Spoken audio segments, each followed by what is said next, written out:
नमस्कार दोस्तों, मैं अंबर जैदी आप सबका बहुत स्वागत करती हूँ आज के खास कार्यक्रम में। और आज का खास कार्यक्रम इसलिए भी ज़्यादा है क्योंकि आज सुबही खान बहुत वक़्त बाद हमारे साथ जुड़ी हैं। आप सब जानते हैं सुबही को बहुत बढ़िया काम करती हैं और बोलती हैं। लॉयर भी हैं और राष्ट्रीय जागरण अभियान की संयोजिका भी हैं। बहुत-बहुत स्वागत है आपका सुबही, नमस्कार, जय Hind. Namaste, Jai Hind. Thank you so much, Amber. It is an honor and a pleasure connecting with you after such a long time. Same here क्योंकि हम लोग जब भी किसी डिस्कशन में होते हैं तो बहुत अच्छा लगता है। लेकिन सुबह ही आज एक खास Absolutely. डिस्कशन के लिए मैंने आपको आमंत्रित किया है। आई एम श्योर आपने एक इंटरव्यू देखा होगा जमीला निशात जी का, जो कि हैदराबाद से Hmm. हैं। उर्दू पोएट भी हैं, एडिटर भी हैं और एक्टिविस्ट भी हैं। एनजीओ उनकी चलती है शाहीन, जिसमें वो हैदराबाद में चाइल्ड ब्राइड्स जो रैकेट चलते हैं, निकाह, मुता, मिस्यार, जो कुछ भी होता है उसको लेकर वो काम करते हैं। और उन्होंने काफ़ी डिटेल में जो कुछ हैदराबाद में हो रहा है उसके बारे में बताया। सबसे पहले तो मैं यही सुबह ही आपसे जानना चाहूँगी कि आखिर ये जो चाइल्ड मैरेजेज़ हो रही हैं हैदराबाद में, आज से नहीं बहुत सालों से हो रही हैं, दशकों से हो रही हैं। आखिर ये क्यों होती हैं? इसके पीछे की वजह क्या गरीबी है या इस्लामिक ट्रेडिशंस जो कि जहाँ पर minimum age of marriage define नहीं है, हमारे लॉज़ कोडिफाइड नहीं है। क्या वजह आप देखती हैं? अंबर, सबसे पहले तो मैं ये कहना चाहूंगी कि बहुत ही एक मुझे ऐसा महसूस होता है कि इस्लामिक सोसाइटी के लिए भी और भारत के दृष्टिकोण से भी एक बड़ा अच्छा समय चल रहा है जी, कि अभी बहुत सारी ऐसी चीजें लोगों के सामने आ रही हैं जो पहले दब जाया करती थी। शायद ये अवेकनिंग सोशल मीडिया के कारण हो रही है या जिस रीजन से भी हो रही है, but I am so glad that these subjects are coming up. Jameela ji का वो इंटरव्यू मैंने भी देखा जिसमें उन्होंने हैदराबाद की चाइल्ड राइट्स के बारे में डिटेल में बात करी। और इस विषय को मैंने भी अब से तकरीबन 2 साल पहले नेशनल टीवी पर टीवी डिबेट्स में उठाया था, क्योंकि हम लोग राष्ट्र जागरण अभियान में भारत प्रवास करते हैं, जैसा आप जानती हैं। तकरीबन 18-19 स्टेट्स को हम कवर कर चुके हैं। तो जो भी इस तरह के मुद्दे हमें पता चलते हैं, हम उसको राष्ट्रीय पटल पर मीडिया में उठाने की कोशिश करते हैं, और बहुत सारे सब्जेक्ट्स उसमें से पिकअप हुए हैं और जिन पर काम भी हुआ है। तो ये एक ऐसा मुद्दा है जो बहुत ही सीरियस है मुस्लिम समाज के लिए भी। और अगर भारतीयता के दृष्टिकोण से भी आप देखें, हमारे देश में महिला सम्मान बहुत मैटर करता है। अगर कोई बच्ची या किसी नारी के साथ हमारे देश में इस तरह का अपराध हो रहा है कि छोटी बच्ची की शादी कर दी जा रही है, शादी भी शब्द हमें उसको नहीं देना चाहिए अंबर, इसको एक तरह का एक्चुअली आप सेक्स ट्रैफिकिंग कह दीजिए, या फिर आप इसको लीगल प्रोस्टिट्यूशन कह दीजिए, कि एक निकाह के नाम पर छोटी छोटी माइनर बच्चियों को बेच दिया जाता है। जब हम लोग प्रवास करते हुए हैदराबाद पहुंचे थे तो कुछ केसेस मेरे सामने भी आए थे, जिसमें मुझे पता चला था कि अरब से बूढ़े शेख आते हैं, उनकी उम्र मैटर नहीं करती, वो 60 की हों, 70 की हों, 80 की हों, इट डज़न्ट मैटर। और वो 12 साल की बच्ची से भी निकाह कर सकते हैं, मिस्यार निकाह के नाम पर। आप जो लोग ये वीडियो देख रहे हैं, मैं उनसे ये अपील करती हूँ कि अगर आप नहीं जानते, आप गूगल पे भी डाल के देख सकते हैं। मिस्यार निकाह का जो लिटरल ट्रांसलेशन होता है, वो ट्रैवलर्स मैरिज होता है। यानी कि कोई मुस्लिम पुरुष जितने समय के लिए यात्रा कर रहा है, उतने समय के लिए वो शादी कर सकता है। 1 हफ्ते की यात्रा है तो 1 हफ्ते की शादी, 1 महीने की यात्रा है तो 1 महीने की शादी, 1 रात की यात्रा है तो 1 रात की शादी। और जब वो यात्रा खत्म होती है, तो वो शादी भी खत्म हो जाती है। उसका एक फिक्स अमाउंट तय होता है। और जो नॉर्मल वाइफ के जो हुकूक होते हैं, अधिकार होते हैं अपने हस्बैंड पर, या एक लीगल मैरिज के जो राइट्स होते हैं, ऐसा कुछ भी उनको, लड़कियों को नहीं मिलता है। और ये मैं ये मानती हूँ कि एक ये डबल अटैक है कि एक तो कॉन्ट्रैक्चुअल मैरिज हो रही है, निकाह के नाम पर आपको बेचा जा रहा है। दूसरा अटैक ये है कि माइनर बच्चियों के साथ हो रहा है। अगर चलिए, अगर आपने एक एज ये भी फिक्स की होती कि 18 साल की लड़की, या फिर म्यूचुअल होता कि लड़की की अपनी कंसेंट भी है, तो उसको एक तरह से मैं लिव इन रिलेशनशिप या एक म्यूचुअल कंसेंशुअल सेक्सुअल रिलेशनशिप भी मान लेती, अगर एज अ प्रोग्रेसिव और एज अ मॉडर्न माइंडसेट हम सोचने की कोशिश करें। लेकिन यहाँ ना तो कुछ म्यूचुअल है, ना ही यहाँ कुछ लीगल है, ना ही यहाँ पे जो रिलेशनशिप में बच्ची जा रही है वो मैच्योर है, एडल्ट है। कहते हैं कि शरिया के हिसाब से एक age of puberty is age of marriage, ऐसा एक भ्रम फैलाया जाता है। एज ऑफ प्यूबर्टी, अंबर आप भी जानती हैं, मैं भी जानती हूँ, आजकल क्लाइमेटिक इमरजेंसी है, गर्मी है, ग्लोबल वार्मिंग है, तो आजकल बहुत छोटी बच्चियों को पीरियड स्टार्ट हो जाते हैं। 11 साल की बच्ची को, 12 साल की बच्ची को भी पीरियड स्टार्ट हो जाते हैं। इनफैक्ट तो उन सात लोगों आठ का साल ये की मानना है बच्चियों को कि भी हो रहे हैं। पीरियड स्टार्ट हो गए बहुत जल्दी। वो लोग ये कहते हैं कि शरिया में आप पीरियड स्टार्ट होते ही निकाह कर सकते हैं। तो इन छोटी छोटी बच्चियों को बेचा जाता है मिस्यार निकाह के नाम पर। और जैसा कि आपने कहा कि अगर हम सोचें कि ये क्यों हो रहा है, ये गुर्बत के कारण हो रहा है या इस्लामिक प्रैक्टिसेस के कारण हो रहा है, तो मुझे इसका जवाब लगता है कि दोनों ही कारण है। क्योंकि जो भी बच्चियां इस अपराध में धकेली जाती हैं, वो बहुत ही गरीब परिवारों से आती हैं। और जैसा जमीला जी के इस इंटरव्यू में उन्होंने बताया भी है, उन्होंने कुछ मोहल्लों के इलाकों के ऐसे नाम बताए जहाँ पे बड़ी बड़ी मल्टी स्टोरीड बिल्डिंग्स हैं, लोगों के अपने बंगले बन गए सिर्फ इस काम के तहत। अपनी बच्चियों को बेचकर उन्होंने अपने बड़े बड़े मकान बना लिए। उसमें से एक केस का तो उन्होंने उदाहरण दिया, जो बच्ची मर गई थी, 6 महीने में वो बच्ची मर गई थी सेक्सुअल अब्यूज के कारण, और उसकी माँ को वो घर मिल गया था जिस घर के लिए उसने अपनी बच्ची को बेचा था। तो मुझे लगता है कि गुर्बत भी एक कारण है। दूसरा कारण है कि आपने उसको रिलीजन से भी जोड़ दिया, तो माँ बाप को वो गिल्ट भी नहीं होता कि हम अपनी बच्ची को बेच रहे हैं। उनको ये लगता है कि हम अपनी बच्ची का निकाह कर रहे हैं। कहीं न कहीं वो उस अपराध को जस्टिफ़ाई कर देते हैं, अपने उस गिल्ट को जस्टिफ़ाई कर देते हैं और अपनी अंतरात्मा को मना लेते हैं कि नहीं-नहीं, हम कोई गुनाह नहीं कर रहे, ये तो शरिया के हिसाब से जायज़ है। तो ये दोनों ही कारण हैं कि आपने क्योंकि इसको शरिया के हिसाब से लीगलाइज़ करार दिया है, इसलिए भी माँ-बाप कर रहे हैं, और अपनी गुर्बत से बाहर आने का उनको एक मौका मिल रहा है, इसलिए भी माँ बाप कर रहे हैं। और कुछ केसेस हमारे सामने ऐसे भी आए हैं जहाँ पे दबाव बना के, कोर्स करके और प्रेशराइज करके माइनर बच्चियों को या उनके परिवार वालों से उन बच्चियों को खरीद लिया जाता है और सेक्सुअली अब्यूज किया जाता है। एब्सोल्युटली। लेकिन तुम्हें एक सवाल आज के दौर में बड़ा निकल कर आता है।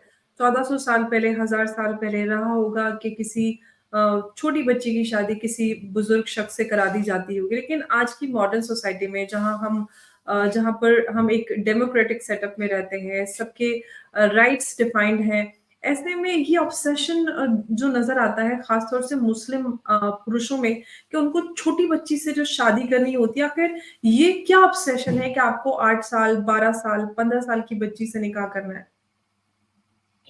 देखिए अंबर, पीडोफिलिया के बारे में हम लोग जितना पढ़ें, बहुत लोग इसके बारे में बात नहीं करना चाहते हैं, लेकिन ये दुर्भाग्य है, ये आज के समाज की एक सच्चाई है कि समाज में पीडोफिलिया है। एक ऐसी बीमारी है जिसमें कि छोटी उम्र के लोगों के साथ सेक्सुअल रिलेशनशिप को बहुत ज़्यादा लोग अट्रैक्ट होते हैं उसकी तरफ, और एक तरह की एक मानसिक बीमारी है जो समाज में है, इसे नहीं जोड़ना चाहिए। लेकिन मुस्लिम समाज की बच्चियां खास तौर से इससे इसलिए त्रस्त हैं क्योंकि हमारे समाज में स्पेसिफिकली कुछ अपराधों को शरिया के नाम पे लीगलाइज करके किया जा रहा है, और ये कहा जा रहा है कि आप जो कर रहे हैं वो वैलिडेट करता है आपका रिलीजन। आप अपने, ये ज्यादातर मुस्लिम समाज की बच्चियों के साथ हो रहा है। दूसरे समाजों में अगर हो भी रहा है तो भी उसमें फिर भी एक डर है, उसमें फिर भी एक गिल्ट है कि हम कुछ गलत कर रहे हैं, या किसी के सामने आ जाएगा तो हम मुंह दिखाने लायक नहीं रहेंगे। कहीं ना कहीं करने में एक झिझक है, एक हिच है। हमारे यहाँ वो हिचक और वो डर नहीं है, हमारे यहाँ as a matter of right किया जा रहा है, क्योंकि उसको आपने जस्टिफाई कर दिया है, वैलिडेट कर दिया है, शरिया की स्टैंप लगा दी है। This is the reason why this is happening more in Muslim society. Otherwise it is a global pandemic. आप जो है पीडोफाइल्स आपको पूरी दुनिया में मिल जाएंगे, और आप जो है सेक्सुअल प्रेडेटर्स आप देखिए, स्टैटिस्टिकली देखिए, छोटी छोटी बच्चियां तो छोड़िए, छोटे छोटे बच्चों को, इवन लड़कों को आजकल सेक्सुअली एक्सप्लॉइट किया जा रहा है। सो पीडोफाइल एब्सोल्युटली। समाज में हर जगह है, बट हमारे समाज में उसको as a matter of right, as a matter of pride और एक रिलीजियस राइट की तरह उसको लोग एक्सरसाइज कर ले जाते हैं। तो ये भी एक कारण है कि हमारे समाज में ये चीज हो रही है। और दूसरा कारण आप भी जानती हैं, मैं भी जानती हूँ कि हम लोग जिसके लिए हम लोग हमेशा से लड़ाई लड़ते चले आ रहे हैं कि मुस्लिम महिलाओं को खासतौर से भारत में वो प्रोटेक्शन राजनीतिक कारणों से भी नहीं मिल पाया। हमारी हिंदू बहनों को 1955 में हिंदू कोड बिल आने के बाद जो सुरक्षा मिल गई थी, जो अधिकार मिल गए थे, कानून आ गए थे, हिंदू समाज में भी बहुत सारी चीजें होती थी बच्चियों के साथ। घूंघट प्रथा होती थी, बाल विवाह होता था, सती प्रथा होती थी, बहुत सारी चीजें होती थी। लेकिन जो हिंदू रिफॉर्मर्स थे उन्होंने उस पर काम किया, उन्होंने आवाजें उठाई, हिंदू कोड बिल आया, हिंदू बच्चियों की सुरक्षा सम्मान के लिए कानून बने। लेकिन मुस्लिम समाज को उस समय अलग रख दिया गया, क्योंकि उस वक्त मुस्लिम्स का नंबर भी भारत में कम था। तो उस समय की तथाकथित जो सरकारें थी या जो लोग रूल करते थे हमारे ऊपर, तो उनको ये लगा होगा कि इन लोगों के बारे में भी सोचने की जरूरत नहीं है, अभी जो मेजोरिटी है उनके बारे में सोचते हैं, इनके बारे में बाद में सोचेंगे। तो मुसलमान बच्चियां उस वक्त डिप्राइव हो गई उस सुरक्षा से जो हमारी दूसरी हिंदू बहनों को मिली। इसलिए हम लोग हमेशा एक जैसे हिंदू कोड बिल आया था, एक ऐसे हम लोग हमेशा ये आवाज उठाते हैं कि मुस्लिम बच्चियों की सुरक्षा के लिए भी इस तरह के कानून आए कि हमारी शादियां, हमारे तलाक, हमारे प्रॉपर्टी राइट्स, हमारे कॉन्ट्रैक्ट लॉज, ये सारी चीजें का एक स्पेसिफिकली कोडिफाइड कानून हो। आज तो कुछ भी कोडिफाइड ही नहीं है। इवन शरिया की जो दुहाई देते हैं रेडिकल मौलानास कि हम तो शरिया के हिसाब से चलेंगे, शरिया के हिसाब से चलेंगे, उनसे आप कभी ये तो पूछ लीजिए कि दिखा तो दीजिए शरिया। आप हम तो पर्सनल लॉ के हिसाब से चलेंगे आप बोलते हैं, क्या वो पर्सनल लॉ कोडिफाइड है? आपके पास तो कुछ लिखा ही नहीं है। कोई भी चीज लॉ तभी कहलाती है जब वो कोडिफाइड हो। पहली कंडीशन होती है, in order to be called a law it should be written and it should be codified. Personal law, शरिया लॉ, मुस्लिम लॉ कोडिफाइड नहीं है तो वो लॉ कैसे हो सकती है? तो जब लॉ ही नहीं है तो आपने एक अराजकता फैला रखी है। आप शरिया के नाम पे कुछ भी कर देते हैं अपनी बच्चियों के साथ और उसको इस्लाम का नाम लेकर जस्टिफाई करते हैं। और बच्ची बेचारी ना पुलिस स्टेशन जा सकती है एफआईआर कराने, ना कोर्ट कचहरी, जज, डेमोक्रेसी, अब सारी सरकारें, सब लोगों के हाथ बंधे खड़े रह जाते हैं और हम अपनी बच्चियों को प्रोटेक्ट नहीं कर पाते हैं, क्योंकि सब ये कहते हैं कि Muslims are governed by personal laws. कहाँ है वो personal laws? We should ask as a community of womanhood, specially आपके जैसी, मेरे जैसी, या और जो फीमेल एक्टिविस्ट्स काम कर रही हैं, जैसे जमीला जी का इंटरव्यू देखा, बहुत खुशी हुई। हम लोगों को एक कलेक्टिव आवाज उठानी चाहिए कि पर्सनल लॉज दिखा तो दो भाई, कहाँ है? कुछ नहीं है, कहीं कुछ नहीं है। एब्सोल्युटली। लेकिन सुबह एक बात बड़ी हैरानी वाली ये है कि आज से नहीं, कई दशकों से हैदराबाद में ये चाइल्ड ब्राइड रैकेट्स चलाए जा रहे हैं और एक-एक बच्ची की, जैसे कि जमीला जी ने भी उसमें बताया कि एक-एक बच्चों की 17-17, 18-18 बार उनका निकाह कराया जाता है। निकाह क्या कहें कि एक उनको एक तरह से बेचा बेचा जाता जाता है। है। एब्सोल्युटली। और उनके माँ-बाप ही बेचते हैं पैसों की लालच में। सवाल ये है कि आखिर ये सारी चीज़ें किस तरह से चलती हैं, किस तरह से रैकेट्स काम करते हैं, सरकार की नज़र नहीं जाती, स्टेट गवर्नमेंट्स चुप हैं, सेंट्रल गवर्नमेंट भी इस पे कुछ नहीं कर पा रही है। आखिर ये कैसे होता है? अंबर, देखिए एक बड़ी ही दुखद स्थिति है। एक नारी होने के नाते आप भी समझ सकती हैं, मैं भी समझ सकती हूँ कि नारी का ये दुर्भाग्य है कि उसका अपमान, उसका इस्तेमाल और उसकी सेल्फ रिस्पेक्ट को, उसकी अस्मिता को हमेशा हमेशा से ताक पर रखा गया है। और उसको बचाने के लिए या तो भगवान अवतार, पैगंबर, गुरुज आते हैं, या फिर वो खुद ही कोई स्टैंड लेती है अपने आप को प्रोटेक्ट करने के लिए, तभी वो अपने आप को प्रोटेक्ट कर पाती है। क्योंकि राजनीतिक दल तो मैं मानती हूँ कि फेल हो चुके हैं। आज के समय में मुझे कोई भी पॉलिटिकल पार्टी इतनी स्ट्रांग नजर नहीं आती जो बच्चियों को, किसी भी रिलीजन की, किसी भी जाति की बेटियों को सम्मान दिलाने के लिए कोई बहुत स्ट्रांग जो है एफर्ट्स ले पाए, कुछ बहुत ऐसे एक्शंस ले पाए जिनकी आज हमें जरूरत है। जैसे for example uniform civil code, Supreme Court के कितने जजमेंट्स मैं आपको बता दूंगी, as an officer of the court मैं आपको भेज भी दूंगी कि सुप्रीम कोर्ट ने कई बार गुहार लगाई है सरकारों से कि हमारे पास बहुत ज्यादा केसेस हैं, आप लोग uniform civil code, common civil code लेकर आइए, क्योंकि एब्सोल्युटली। बहुत सारी दूसरी कम्युनिटीज की बच्चियां जो पर्सनल लॉ से गवर्न हो रही हैं, उनके साथ बहुत सारे अपराध हो रहे हैं उनकी पर्सनल लॉ की आड़ में, तो उनको प्रोटेक्शन मिलना चाहिए। तो government should bring common civil laws for those girls. ये सुप्रीम कोर्ट के जजमेंट्स हैं, मल्टीपल जजमेंट्स हैं। मैं, एब्सोल्युटली आई मीन। आप, हमारी जैसी बहुत सी ऐसी फीमेल एक्टिविस्ट सालों से कॉमन सिविल कोड की गुहार लगा रही हैं। हम लोगों ने राज जागरण अभियान में 12 से ज्यादा स्टेट्स में दौरा करके कॉमन सिविल कोड पे सोशो पॉलिटिकल लीगल रिलीजियस सारे एस्पेक्ट्स को कवर करते हुए अवेकनिंग की है, लेकिन अनफॉर्चुनेटली अभी भी हमारी गवर्नमेंट हमें कॉमन सिविल कोड नहीं दे पाई है। मैं आपको कुछ उदाहरण बताती हूँ अंबर। ऐसा तो नहीं है कि मुसलमान भारत में पहले नहीं रहते थे, हमेशा से रहते थे और हमेशा से सुरक्षित भी रहते थे, लेकिन मुस्लिम बच्चियों के साथ ये अपराध होना शुरू कहाँ से हुआ, इस पे मैं आपको थोड़ा सा रोशनी डालना चाहती हूँ, क्योंकि वो जब तक आप जड़ में नहीं जाएंगे तब तक वो चीज सॉल्व नहीं हो पाएगी। क्या आपको पता है कि पर्सनल लॉस के नाम पे मुसलमान अलग से गवर्न होंगे, ये कब से शुरू हुआ है? ये स्टार्ट हुआ है 1937 में, शरिया एप्लीकेशन एक्ट। ये शरिया अच्छा। एप्लीकेशन एक्ट 1937 कौन लाया?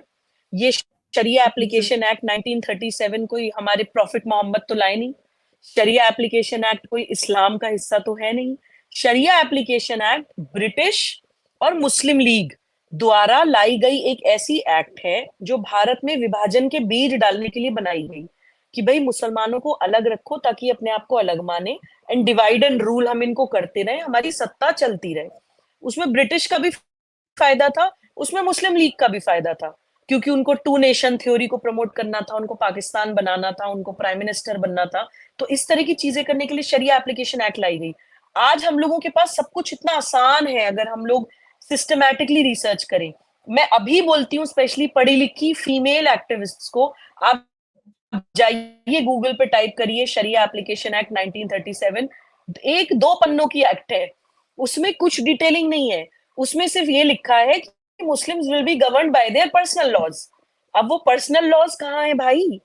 वो पर्सनल लॉज क्या है? वो कहीं नहीं लिखा है। कोई सेक्शन नहीं है, कोई प्रोविजन नहीं है, कोई प्रावधान नहीं है, कोई डिटेलिंग नहीं है, कुछ नहीं है। सिर्फ इतना लिखा है कि भाई जो देखना है करो भाई, आओ ये करो, और भारत के प्रोटेक्शन के जो लॉज हैं वो मुसलमानों को नहीं मिलेंगे, बाद में देखी जाएगी।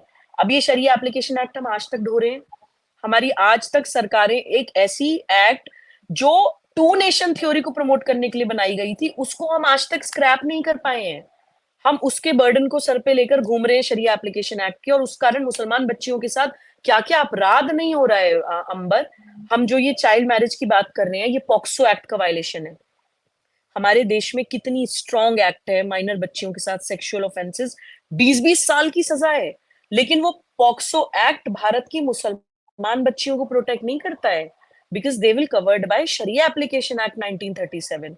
हमारे पास डोमेस्टिक वायलेंस एक्ट 2005 है, जो किसी भी महिला के साथ physical, mental, emotional, sexual, verbal, economic abuse करने वाले के लिए सजा का प्रावधान है, क्वासी क्रिमिनल प्रोसीडिंग्स होती हैं। लेकिन वही डोमेस्टिक वायलेंस एक्ट 2005 मुसलमान बेटियों को नहीं बचा पाता है, बिकॉज मुस्लिम बेटियां विल बी कवर्ड बाय शरिया एप्लीकेशन एक्ट 1937।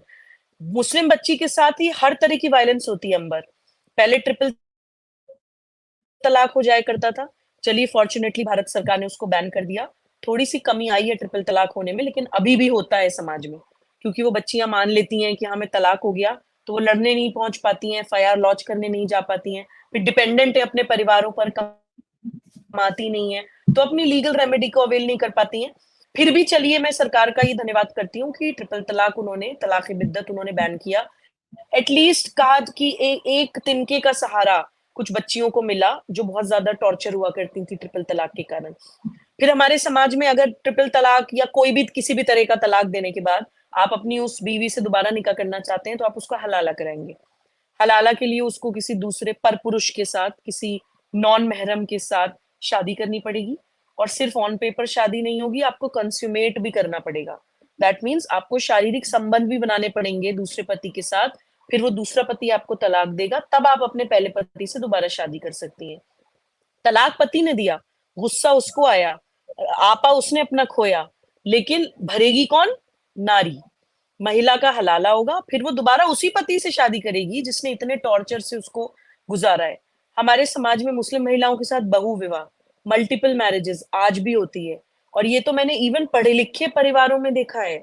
इसमें तो आप ये भी नहीं कह सकते कि सिर्फ अनपढ़ फैमिलीज में होता है Ambar. You also know it, I also know it, कि पढ़ी लिखी फैमिलीज में भी 4-4 शादियां जायज है कहा जाता है, और कहते हैं कि जी पहली बीवी अगर इजाजत दे दे तो दूसरी शादी कर सकते हैं। अब वो बेचारी हालात की मारी ने किस हालात में इजाजत दी होगी, कोई जाके उसके दिल से तो पूछ लो। कभी किसी आदमी की अगर मल्टीपल मैरिजेस हुई हो, आप एक स्टिंग ऑपरेशन कर लीजिए, एक हिडन कैमरा लेके जाके उसकी पहली बीवी से बात कर लीजिए, वो बता देगी कि किस कंडीशन में किया होगा। किसी की कोई कोई इमोशनली इजाजत नहीं लेता, साइकोलॉजिकली पता इज इट भी नहीं पॉसिबल? चलता। हाँ, कोई एब्सोल्युटली। बहुत सारे केसेस में तो इजाजत ही नहीं होती, चुपके से करते हैं, लेकिन जिन केसेस में पहली बीवियां चुप्पी साधे होती हैं या कुछ बोल नहीं रही होती हैं, वो किस मजबूरी में करती होंगी अंबर। एज अ वुमन जी। आप सोचिए, emotionally psychologically it is not possible कि कोई अपने होते हुए अपने एब्सोल्युटली। पार्टनर को किसी के साथ शेयर करे। तो ये संभव ही एब्सोल्युटली। नहीं है। इस तरह की हम्म। चीजें हमारी बच्चियों के साथ हो रही हैं। तो मुझे लगता है कि अभी ये बहुत हाई टाइम है कि हमें ये बिल्कुल कैटेगोरिकली क्लियर कर देना चाहिए कि पर्सनल लॉ के नाम पर किसी भी तरह का अपराध भारत की बेटियों के साथ नहीं हो सकता है। मुझे लगता है कि हम कोई अगर यूनिफॉर्म सिविल कोड या कॉमन सिविल लॉ अगर बहुत ज्यादा टफ या बहुत ज्यादा कॉम्प्लिकेटेड भी लग रहा है सरकारों को, तो मेरी ये भी सलाह है सरकारों को कि हम कोई एक स्पेशल एक्ट तो ला सकते हैं पार्लियामेंट के द्वारा। जैसे कि 1986 में राजीव गांधी सरकार तो लाई थी Muslim women protection on divorce act 1986। ये क्यों आया था? ये तो बड़ी चालाकी हुई थी। ऐसे ही अभी 2019 में भी Muslim women protection of rights on marriage act 2019 आया। ये दो स्पेशल एक्ट स्पेसिफिकली मुस्लिम महिलाओं के लिए आए, लेकिन अनफॉर्चुनेटली जो 2019 वाला एक्ट है वो सिर्फ ट्रिपल तलाक को पनिशेबल ऑफेंस बनाने के लिए आया। उसने सिर्फ तलाक बिद्दत को एक अपराध बना दिया। इतना महिलाओं को फायदा हुआ। और 86 वाला एक्ट क्यों आया था? उससे ना तो कोई महिलाओं को फायदा हुआ, कहने को ही सिर्फ वो एक्ट आया।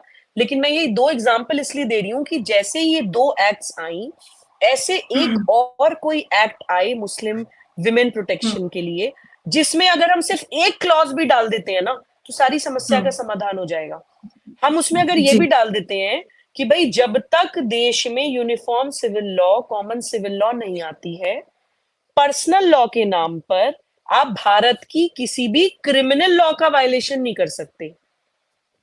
यानी आप पॉक्सो एक्ट का वायलेशन नहीं कर सकते, आप आईपीसी का वायलेशन नहीं कर सकते, आप कोई भी ऐसी criminal act, criminal provision, criminal law जो भारत में दूसरे नागरिकों पर अप्लाई करते हैं, आप उसका वायलेशन नहीं कर सकते।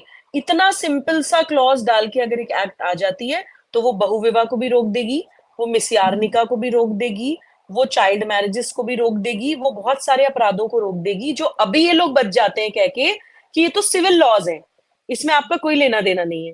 ठीक है, सिविल लॉज हैं, आप रखिए अपने पास, but no civil law can violate or should violate the criminal law of your country. तो एक इस तरह की हम पार्लियामेंट से एक एक्ट तो ला सकते हैं अंबर। तो जी। ये मेरी भारत बिल्कुल। सरकार से एक अपील है कि हम ऐसा कुछ करें हम्म। जिससे भारत की जी। बच्चियों को, भारत की बेटियों को सुरक्षा मिले। सुबह हमने 1986 का जो कानून आया था राजीव गांधी द्वारा जो लाया गया था, उस पे हमने बात की, आपने भी उस पे काफ़ी एम्फेसिस किया और रिसेंटली हमने देखा है कि सिमिलर जजमेंट जो सुप्रीम कोर्ट की तरफ से आया है। आखिर उस वक़्त में ये कानून क्यों लाया गया था? इसके पीछे की क्या वजह थी? क्या वोट बैंक की राजनीति या मुसलमान महिलाओं के बारे में कुछ और सोचा गया था? आप किस तरह से देखते हैं इसको? जी, जी। देखिए अंबर, 1986 में जो Muslim women protection on divorce act 1986 Bharat की सरकार द्वारा पार्लियामेंट के द्वारा लाया गया था, उसे मैं मानती हूँ कि मुस्लिम महिलाओं के लिए एक बहुत ही ब्लैक डे था वो। मुस्लिम महिलाओं के लिए एक काला दिन था वो, कि लीगली भारत की सरकार द्वारा जो भारत के नागरिकों की सेवा करने के लिए, उनको सुरक्षित करने के लिए जो जनता द्वारा चुनी जाती है, वो जब अपनी क्षुद्र और फुटकर राजनीति करने के लिए इस तरह की चीजें करते हैं, तो क्या होता है वो हमने देखा। शाहबानो केस के बारे में हम सभी लोग जानते हैं कि एक केस हुआ था जिसमें एक मुस्लिम पुरुष ने अपनी बीवी को तलाक दे दिया था, खुद दूसरी शादी कर ली थी, और जिस बीवी को तलाक दिया था उनकी उम्र 62, 60 साल से भी ऊपर की वो महिला थी। उनके 5 बच्चे थे। उनको तलाक दे दिया था, उनको कुछ नहीं दिया था कि जाओ अब तुम अपना अपने आप देखो, और खुद एक यंग कम उम्र की महिला से शादी कर ली थी। अब वो महिला अपनी लड़ाई लड़ते लड़ते लड़ते लड़ते कोर्ट पहुंची। कोर्ट ने ये कहा कि नहीं, इनको गुजारा भत्ता मेंटेनेंस आपको देनी चाहिए, इस उम्र में ये कहाँ जाएंगी, किससे मांगेंगी, तो आपको इनको मंथली मेंटेनेंस देनी पड़ेगी। जब कोर्ट से वो ऑर्डर आया, तो आप ये सोचिए कि एक 60 साल की बूढ़ी महिला का मंथली मेंटेनेंस, जो उस समय में शायद 170 रुपीज समथिंग था, इतना अमाउंट राज सत्ता और धर्म सत्ता वालों को इतनी बड़ी चुनौती लगा कि सब सड़कों पे उतर गए। जितने रैडिकल मौलानाज, रैडिकल मुल्लाज और इस्लाम के नाम पे अपनी दुकानें चलाने वाले लोग थे कि नहीं नहीं जी, शरिया में तो ये होता ही नहीं है, शरिया में तो ये अलाउड ही नहीं है, और मुसलमान महिला को मेंटेनेंस सिर्फ 3 महीने तक इद्दत के पीरियड तक मिल सकती है। और जब इन स्कॉलर से पूछा गया तो उन्होंने कारण ये बताया कि भाई 3 महीने इद्दत तक इसलिए मिलती है कि तब तक ये देखा जाता है कि कहीं महिला प्रेग्नेंट तो नहीं है, तो हम उसका खर्चा तब तक उठाते हैं, और उसके बाद तो वो किसी और दूसरे से निकाह कर ले तो फिर हमारी जिम्मेदारी थोड़ी रह जाती है। तो इन अकल के अंधों से कोई ये पूछे कि 60 साल की 62 ईयर्स की औरत क्या 3 महीने बाद दूसरा निकाह करेगी? आप उस उम्र में उसको छोड़ रहे हैं जब वो बेसिक अपनी जीवन जीने लायक भी नहीं बची है, वो निकाह कहाँ से करेगी? लेकिन ये छोटी सी लॉजिकल बात इन लोगों को समझ में नहीं आई, और ये सड़कों पे उतर गए, इन्होंने प्रोटेस्ट कर दिए, राजीव गांधी सरकार पे दबाव बनाया गया, मुसलमान आपको वोट नहीं देगा अगर आपने इस फैसले को नहीं पलटा। सुप्रीम कोर्ट द्वारा दिए गए इस फैसले को पलटने के लिए उस समय की सरकारों ने ये Muslim women protection on divorce act 1986 लाया पार्लियामेंट में, और उसमें कैटेगोरिकली लिखा कि आप जो है, कुछ आप पढ़िए, ये भी बहुत छोटी सी एक्ट है, इसमें 2-3 पॉइंट्स ही हैं कि आप जो है मेहर अदा करके छोड़ सकते हैं। दूसरा है कि वही 3 महीने के पीरियड तक आप मेंटेनेंस देंगे, वही इद्दत वाला। और एक पॉइंट देखिए कि अगर आपका कोई बच्चा है तो 2 साल तक बच्चे की परवरिश की जिम्मेदारी पिता की होगी। 2 साल तक। 2 साल के बाद और तो बच्चे के गार्डियन रियल किसका खर्चे हक शुरू होते पिता हैं। को होगा? पालेगी माँ, गार्डियन होगा बाप। हाँ, वो तो खैर मानते ही हैं। शरिया में ये कहा जाता है कि mother is not the natural guardian of her own child. ये जब मुझे पहली बार पता चला था तो मेरे मेरे तो जुनून की हद तक सर पे सवार हो गया था कि मुझे इस घटिया कानून को खत्म कराना है। कि क्योंकि मैं खुद भी एक 6 साल के बच्चे की माँ हूं, अंबर, आप तो मिली हैं मेरे बेटे से, कबीर से, कि जी। आप मतलब अल्लाह ताला ने आपकी कोख में एक जान डाली, अल्लाह ने आपको उसका नेचुरल गार्जियन बना के भेजा, अल्लाह को भरोसा है कि आपकी कोख में वो सुरक्षित रहेगा।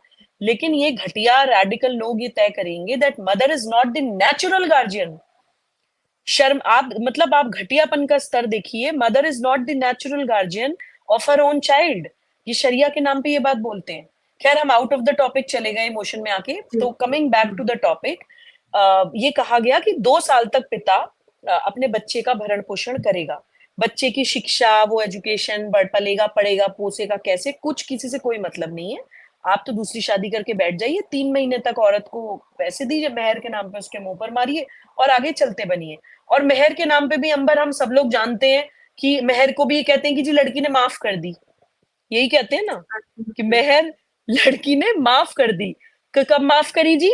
कि जी वो तो उसने निकाह वाली रात ही माफ कर दी थी।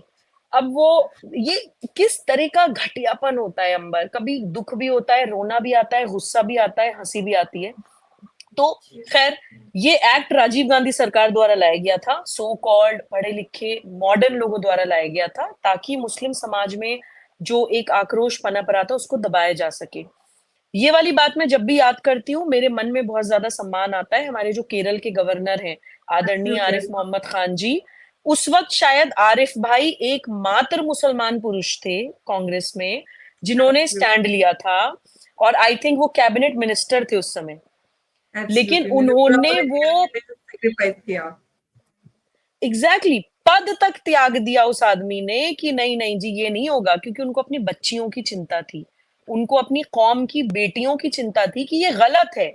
हक की बात करने के लिए उन्होंने उस टाइम वो पद छोड़ा, and I have huge huge respect for that man, for same. Taking that decision at that time. तो एब्सोल्युटली। मुझे ये लगता है कि मतलब उस समय ये एक्ट इसलिए लाई गई थी अंबर। तो मुझे ये लगता है कि जैसे शरिया एप्लीकेशन एक्ट को हमें आज नहीं ढोना चाहिए, जो हमें डिवाइड करने के लिए बनाई गई थी, ऐसे ही हमें Muslim women protection on divorce act 1986 को आज नहीं ढोना चाहिए, जो केवल और केवल राजनीतिक कारणों से मुसलमान समाज के पुरुष नाराज ना हो, उस कारणों से वो एक्ट लाई गई थी। उसका महिला सम्मान या महिला सुरक्षा से कोई लेना देना नहीं था।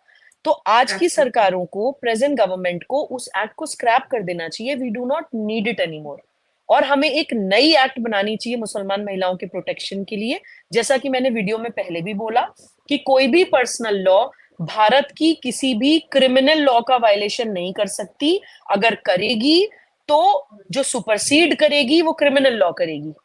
सिर्फ एक इतना सा Absolutely. क्लॉज डाल के अगर हम एक सेंट्रल एक्ट भारत के पार्लियामेंट द्वारा पास कर देते हैं तो हम मुसलमान बच्चियों को वो सुरक्षा दे पाएंगे जिसकी वो अधिकारी हैं. बिल्कुल, और जो रीसेंट रूलिंग है सुप्रीम कोर्ट की, उसमें भी उन्होंने यही एम्फेसिस उनका रहा है कि किसी भी महिला के अधिकार का वॉयलेशन किसी भी धर्म के कानून के बिना पर नहीं किया जा सकता, और हम किसी भी सूरत में महिलाओं के साथ इस तरह का वॉयलेशन और उनके अधिकारों के साथ कोई भी कॉम्प्रोमाइज नहीं बर्दाश्त करेंगे. ये एक अच्छी शुरुआत है सुप्रीम कोर्ट की तरफ से. उम्मीद करते हैं कि यूनिफॉर्म सिविल कोड हम आता हुआ अपने देश में देखें. सुबह बहुत बहुत धन्यवाद आपका हमारे साथ इस चर्चा में जुड़ने के लिए. बहुत अहम पॉइंट्स आपने रखे. उम्मीद करते हैं लोग इसको सुनकर अमल में लाएंगे, और जो धर्म के आधार पर राजनीति करते हैं और महिलाओं के अधिकार के साथ कॉम्प्रोमाइज करते हैं और ये चिल्लाते हैं कि हमारे दिन में मुदाखलत हो रही है, आखिर उनकी आंखें खुलेंगी और महिलाओं के अधिकारों में कोई रोड़ा नहीं अटकाएंगे. बहुत बहुत शुक्रिया आपका. नमस्कार. जय Hind. Thank you so much. जय हिंद. जय हिंद. सुभी, एक सवाल मैं और आपसे जानना चाहती हूँ, वो ये कि हैदराबाद में ओवैसी जी की नाक के नीचे ये सारी चीजें चल रही है. ओवैसी जी खामोश क्यों है? इनफैक्ट जो जमीला निशात जी का इंटरव्यू आया है, उसके बाद से ही उनकी पार्टी के हर एक कार्यकर्ता ने उनके अगेंस्ट में एक बड़ा सा कैंपेन चलाया कि जो कुछ भी उन्होंने इंटरव्यू में बोला है वो सब झूठ है, बकवास है. हैदराबाद में ऐसा कुछ भी नहीं हो रहा है. अंबर, ये तो हमें मुसलमानों को सोचना चाहिए कि हम अपने रहनुमा जिनको समझते हैं, हालांकि असदुद्दीन ओवैसी साहब का तो कहा जाता है कि बलून जो हवाबाजी थी उनकी मुस्लिम नेता होने की वो चली गई है. ले देकर एक ही सीट है उनके पास. वो पूरे भारत के मुसलमानों के नेता बनने की कोशिश करते हैं. ले देकर एक ही सीट है. लेकिन फिर भी मैं मुस्लिम स्कॉलर से खास तौर से ये अपील करती हूँ कि आप ये सोचिए कि वो नेता जो नेशनल टीवी पर आकर बोलते हैं इंशाल्लाह एक दिन मुसलमान बच्ची भारत की प्रधानमंत्री बनेगी, इस तरह से आपको अट्रैक्ट करते हैं कि मुझे वोट दीजिए, हमारी पार्टी को सत्ता में लाइए तो हम मुसलमान बच्चियों को प्रमोट करेंगे. कौन सी, आप खुद सोचिए, क्या उनकी कोई मुस्लिम स्पोक्स पर्सन है? क्या उनकी पार्टी में कोई मुस्लिम महिला एज अ लीडर दिखती है? कोई मुस्लिम लेडी का फेस भी दिखता है उन लोगों के आसपास? वो ही बस कुछ चुनिंदा आदमी इधर उधर बकवास करते हुए दिखाई देते हैं, अनकॉन्स्टिट्यूशनल बातें बोलते हैं, कट्टर बातें बोलते हैं. और क्योंकि ओवैसी साहब बैरिस्टर हैं तो चाशनी में लपेट के इस्लामिक स्टेट की बातें बोल देते हैं और लोगों को लगता है कि अरे वाह वाह, बड़का कॉन्स्टिट्यूशनल बात इन्होंने कर दी, क्योंकि उन्हें शब्दों को के जाल में चीजों को करना आता है. But he is a very कट्टर पर्सन, आई बिलीव. जिस इंसान को अपनी कौम की बच्चियों की चिंता नहीं है. आप बात करते हैं मुसलमान होने की, आपके प्रॉफिट मोहम्मद को फीमेल इन्फेंटिसाइड को रोकने का काम उन्होंने उस समय किया था जिस समय अरब में बच्चियों को पैदा होते ही दफना दिया जाता था. हम उस प्रॉफिट की कम्युनिटी को, लेगेसी को रिप्रेजेंट कर रहे हैं जो कहते थे कि जिस घर में बेटी पैदा हुई है उस घर में अल्लाह ने अपना सलाम भेजा है. बीबी फातिमा, उनकी बेटी जब रूम में एंटर होती थी वो अपनी बच्ची के सम्मान में खड़े हो जाया करते थे. That kind of respect he give to his daughter. अपने से बड़ी उम्र की महिला से उन्होंने शादी करी, विडो से शादी करी, बिजनेस वुमन से शादी करी. आप उस लेगेसी को रिप्रेजेंट कर रहे हैं और आपको 12-12 साल की बच्चियां चाहिए, आपको वर्जिन लड़कियां चाहिए, आपको मिस्यार निकाह के नाम पे लीगल प्रोस्टिट्यूशन चाहिए. आप अपनी बच्चियों को मिस्यार निकाह से तो बचा नहीं सकते हैं और आप बात करते हैं उनको प्रधानमंत्री बनाने की. आप उनको काले बुरके में लपेट के बैठा देना चाहते हैं और जब आपसे पूछा जाए कि भाई कहाँ लिखा है इस्लाम में बुरका, कहीं कुरान ऑथेंटिक ग्रंथ में लिखा है, तो आप दिखा नहीं पाते हैं. आप महिला को, नारी को सिर्फ और सिर्फ एक सेक्सुअल कमोडिटी की तरह इस्तेमाल करना चाहते हैं. और वो भी अपनी कौम की बच्चियों को, अपने घर की बच्चियों को नहीं. आपकी अपनी बेटियां विदेशों में जा जाकर पढ़ती होंगी, आपकी अपनी घर की महिलाएं सारी मॉडर्न ड्रेसेस पहन के सऊदी अरब और दुबई घूमती होंगी. लेकिन जो मुस्लिम समाज की गरीब बच्चियां हैं जिनके पास कुछ नहीं है, आप चाहते हैं ना वो पढ़े, ना वो अपने हक की आवाज उठाएं, ना उनको किसी तरह का कोई प्रोटेक्शन मिले. वो मुस्लिम समाज बस डरा रहे और डर के आपको वोट देता रहे. वही फल बेचता रहे, सब्जी बेचता रहे और मैकेनिक बना रहे और गाड़ी और मोटरसाइकिल ठीक करता रहे, कारपेंटर बना रहे, वो कुछ भी ऐसा काम ना करे कि अपने पैरों पे खड़ा हो जाए और आपसे भी बड़ा नेता ना बन के आपके सामने खड़ा हो जाए। तो आप जानबूझ के चाहते हैं कि मुसलमान समाज वहीं का वहीं रहे। और हैदराबाद के जो लोग हैं अंबर, अगर वो ये इंटरव्यू सुनेंगे, वो बहुत अच्छी तरह से अग्री करेंगे मेरी इस बात से। जब हम लोग हैदराबाद सिटी से एयरपोर्ट तक जाते हैं ना अंबर, आप जी। कभी हैदराबाद जाइएगा, एक जी, जी, सीधी रोड है, उस मैं रोड, गई हूँ हैदराबाद। मैं जा गई हूँ। हाँ, उस रोड पे कितने बड़े-बड़े रिज़ॉर्ट्स एंड बड़े-बड़े महल-नुमा बिल्डिंग्स बनी है ना। यही असदुद्दीन ओवैसी साहब 2-3 जनरेशन पहले तक हीरो-पुक हुआ करती थी इनके खानदान में। और आज इनके बड़े-बड़े महल हैं हैदराबाद में, केवल मुसलमान के नाम पे राजनीति करने के कारण। छोटी-छोटी बच्चियों के जिस्मों पर, उनके शरीरों पर, उनकी लाशों पर इन लोगों के महल खड़े हैं और अंबर, वो बद्दुआएँ कभी खाली नहीं जाती हैं। लॉ ऑफ कर्मा कभी ना एब्सोल्युटली। कभी अपना रिजल्ट दिखाता है और आप देखिएगा ये चीज़ इन लोगों के सामने 100% कभी ना कभी आएगी।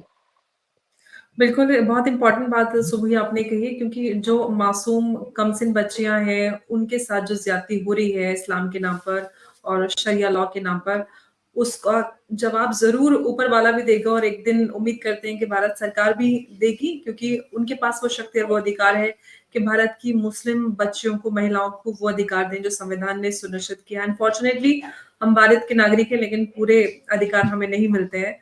एक सेक्युलर डेमोक्रेटिक एग्ज़ैक्टली, रिपब्लिक में रहने के बावजूद भी उम्मीद करते हैं कि एक दिन हमें पूरे अधिकार मिले, भारत की हर एक बच्ची को वो कानूनी सुरक्षा मिले जो उसका हक है।